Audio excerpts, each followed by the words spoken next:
Today I'm going to read Can You Catch a Mermaid by Jane Ray. Have you ever seen a mermaid?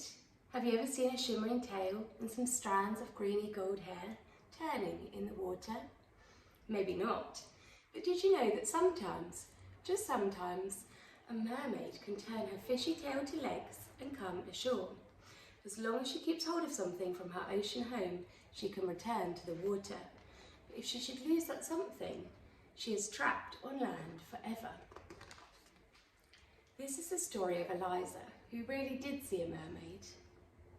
Eliza lived with her father Tom, who was a fisherman, just him and her, comfortable and close, taking care of each other. "You're my little dolphin," he would say, holding Eliza tight in his arms, like the harbour walls protecting the little boats. Eliza was shy and liked to play by herself, searching in rock pools and collecting pebbles and shells. Sometimes Tom worried about her. "Why don't you go off and play with the other children?" he would say. But Eliza just shook her head. "I only want to be with you," she said. Every day, Eliza waved goodbye to her father as he set off in his fishing boat. "What shall I bring you for tea today, little dolphin?" he would say. "Sardines or skate, hake or herring, winkles, cockles or crab?" And every day Eliza said, "Can you catch a mermaid?" One evening, as Eliza was waiting for the chug, chug, chug of her father's boat, she saw a girl of about her own age playing at the water's edge. They smiled at each other shyly. The girl didn't frighten Eliza like the children at school. Instead, Eliza felt curious and wanted to talk to her. The next morning, when Tom set off in his boat again, the little girl was there again. She gave Eliza a shell that was pink and gold, and when Eliza put it to her ear, it sang. "Can I be your friend, Eliza? Come and play with me, where the dolphins leap and seagulls cry, and the sand becomes the sea." The girls played together all day.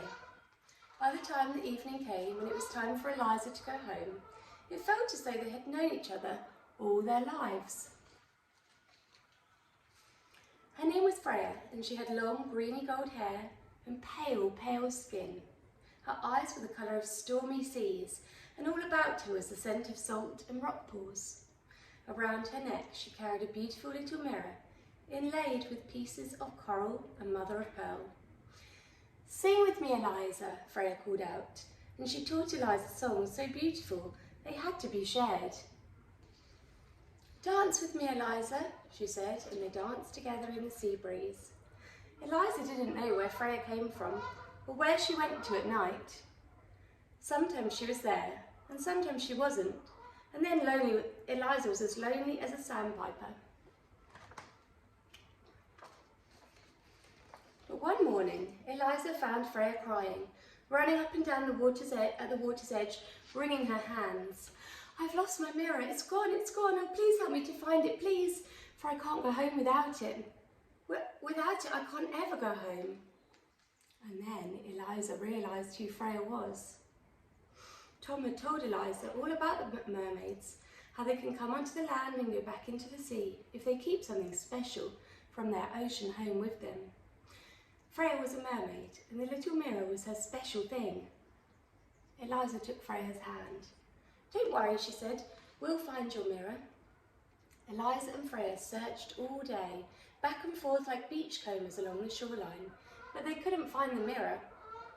That night, Eliza took her friend home, and Tom cared for the little mermaid as if she was their own.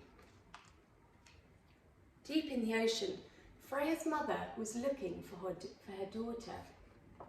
And when the waves whispered the terrible news that the mirror was lost and with it her child, her grief was great and unspeakable. Her little Freya. That night terrible storms battered the coast where Freya was stranded. Meanwhile, Freya stayed with Eliza and Tom and shared their food and their stories and Eliza's little bed. But Freya was unhappy. She fretted for her family and her ocean home. Every morning she set out to search for the mirror.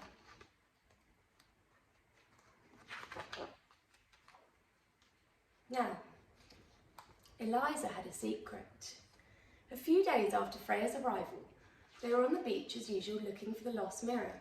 Eliza clambered on the rocks where the sea brushed at high tide, and there she found the mirror covered in seaweed. She washed it quickly, but instead of giving it back to Freya, as she knew she should, she put it in her pocket. Eliza couldn't bear Freya to leave.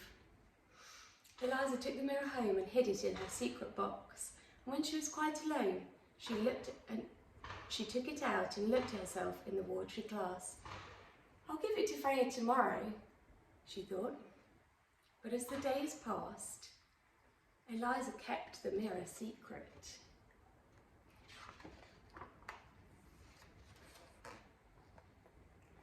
The days passed, and Freya grew thinner and even paler.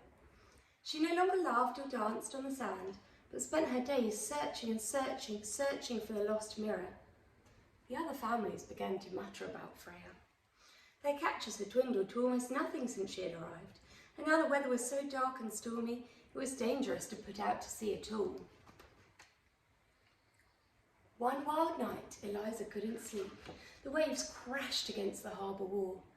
Eliza picked up the pink and gold shell that Freya had given her when they first met and put it to her ear. At first, Eliza only heard the storm outside. Then, very faintly, she heard a voice singing, sighing. Let me go home."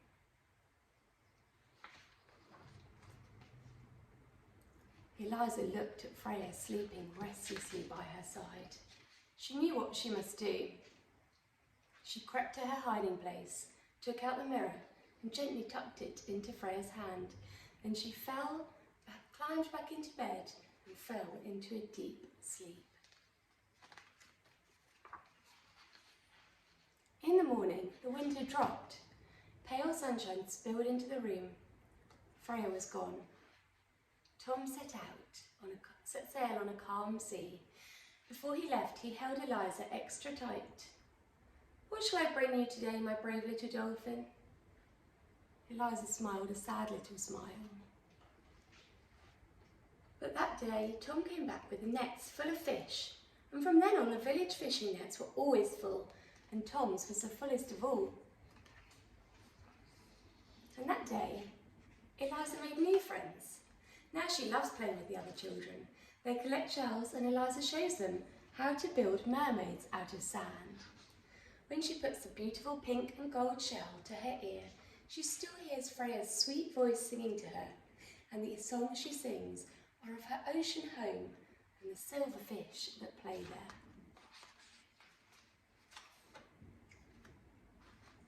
And sometimes, in still rock pools or in the deep green ocean, when Eliza is out on Tom's boat, she thinks she sees Freya smiling up at her through the water.